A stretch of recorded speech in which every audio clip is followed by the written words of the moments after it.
Well, Lansing Board of Water and Light and Studio 10 certainly have one thing in common, and that is we are always a listening ear to our community. And they're especially doing that recently with their newly launched BWL Bright Ideas series.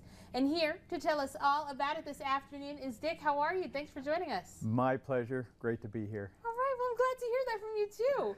Well, tell us first what this series is all about that you guys are working on at BWL.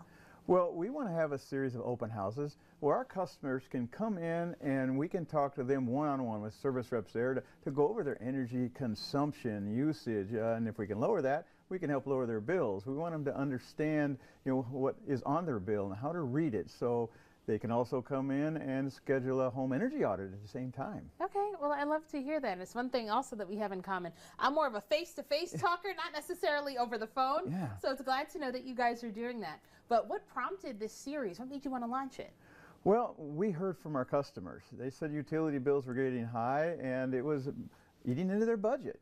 So we said, okay, come on out, meet with us one-on-one. We'll go over your bill. We'll show you how to read your bill. That can be very complicated, especially if you're a water and electric customer, so that you understand what each line item is for, and hopefully that will reduce your consumption, which will reduce your bill.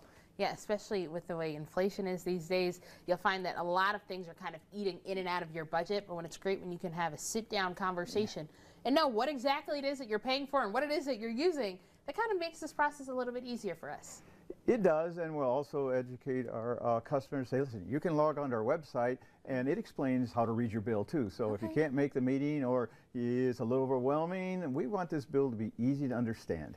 Okay, well, hopefully we can make that meeting, and we'll make it face-to-face, especially because you have two events. One of them we can mark our calendars for is on January 28th, and the other is on February 5th.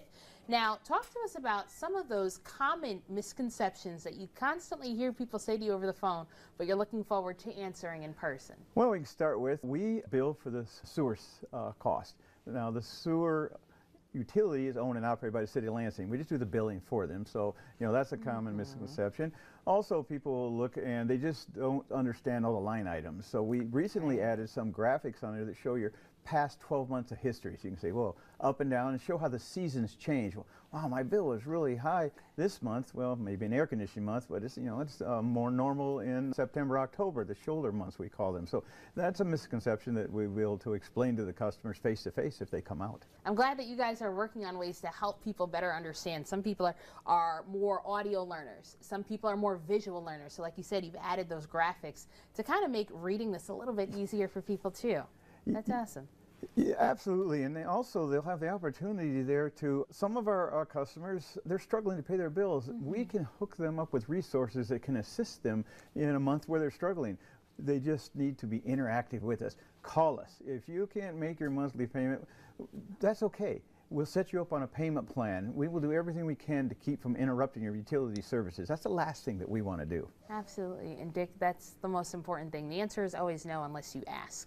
So I'm glad that you're giving us the opportunity and the space to do that. And again, you brought this up earlier, but at the end of this series, you're planning on scheduling free home energy visits for people. How can this also be helpful for not just homeowners, but renters as well? Oh, absolutely. We can show them, hey, your thermostat's set at 75 degrees in the winter. That's a little costly. Here's what where we would recommend it to be, and you can lower that by maybe closing your blinds. If you have drapes, close them to keep the cool coming through the windows, because the windows are the least efficient thing in a building. We can look if it's renter and say, your refrigerator is near the end of its life. Maybe you can work with the landlord to get a new energy efficient refrigerator in there. We have programs that will help pay for that refrigerator. The Board of Light will. Really? Yes. Wow, okay, and this is just the start of a lot of these resources that we can find in person. Now, if we attend these open houses, how can we get there? Do we need to sign up in advance? Do we need to make a phone call and reserve a spot? How can we get there? Commute to the location where we're having them, and you're welcome to walk in. All right, well, of course, we have that information right here listed at the bottom of your screen, plus you can find it again online tonight. Thank you so much for joining us today. It's my pleasure.